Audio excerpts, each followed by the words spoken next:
Hello,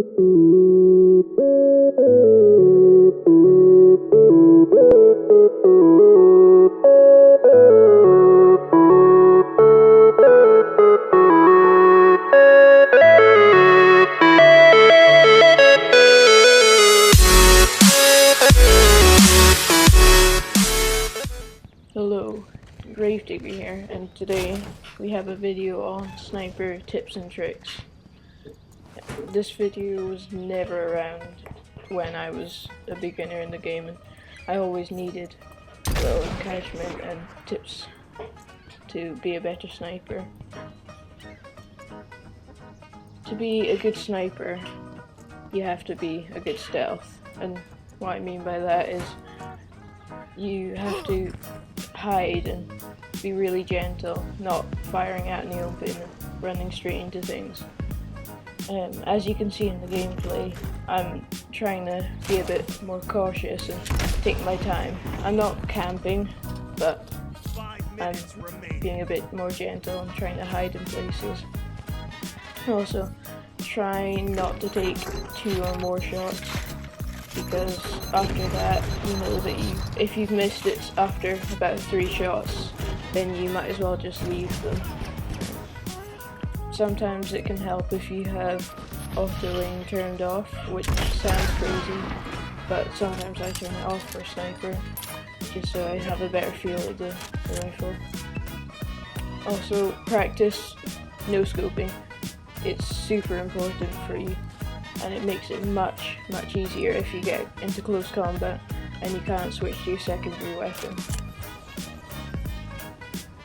Also, customize your loadout. Don't just have it self with the best gun, or the so-called best gun, such as the Debrainer, the Lovely Lisa, the Deep Freeze. Although they are really good guns, it doesn't make you a better player. I've seen many people play with the Kemp, and I sometimes play with it myself and get good kills. You just have to aim for the head since the damage is lower. And as I said there, you just have to hit the head.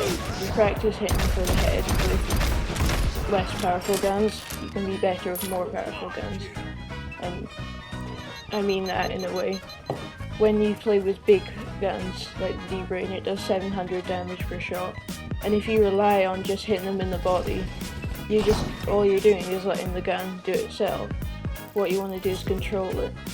You aim for the head at all times, no matter what, but you have to try. Even if you don't hit their head, just hit their body, but try as hard as you can to get that headshot.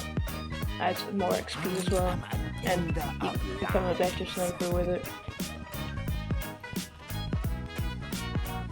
As you can see from the gameplay, I do have a hat equipped, which from the point I'm recording, I've equipped a hole-in-one, as I bought it after tournament money, but at the time of this footage I only had the Mummy Dearest, and you can see by the effects from it that you lose 25% movement speed, and when I was playing in that previous gameplay I could really sense Enemy team has taken the lead. Not having that extra speed and getting out of places that you need to be. So if a stealth comes up behind you, you can't run away, you just have to face them head on. Even though it does say 10% all damage resistance, I didn't notice any difference. Maybe there was a difference, but it wasn't clear to see. As you can see from the gameplay, I do have my Death Hand equipped, which is one of my favourite secondaries. It just does so much damage, and it's easy to use, and just a great gun in total. But the only reason I have it out is if I know somebody's out there and I have time to switch. I wouldn't rely on my Death Hand the whole time, but neither would I with my no-scoping skills, which aren't very good.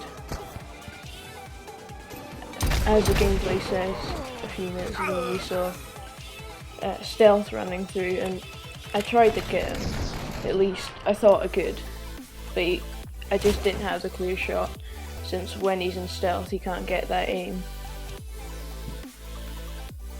And also another tip, always and always stay away from the main battle. Don't, as you can see in this video, don't go up to the fort. Don't go into the middle of the fort where the flag is. Just stay higher up than your opponents and stay further away than they are to you.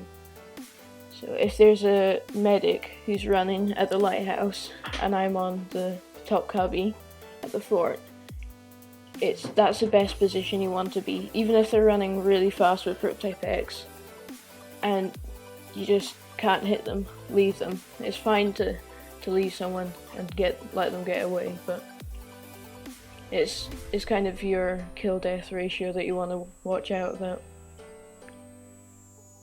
What you can't see from the video is how many times I was killed, which bit of a bummer, but that's how it works. Being a sniper just isn't as easy as it looks. It takes a lot of practice, and to be a good sniper, I'm not admitting I am, but I know other people who are great snipers. They just practiced over time and time. It's really helped them with their progression. And on this footage, you can see I go straight for the headshots and stay scoped in for the long range kills. If these guys were getting any closer, I would switch to my secondary, but just at the time it seemed the best choice. As you can see from the footage here, I was a stealth, and this is an example of what you should be doing as what you should not be doing as a stealth and hiding like this.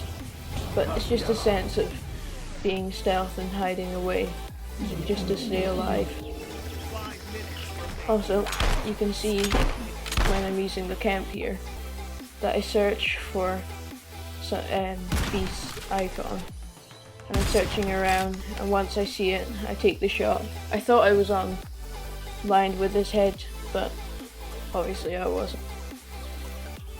Overall, I think the sniper is a great class, and for this video to get noticed, share it with your friends, and if anyone wants to get into sniping, things like this are great to give them confidence. And me and a fellow Delta Gaming, and some of my friends, we are all in first division, and being a sniper, we've lost the fun of it since the update. All it is Prototype X and splash damage.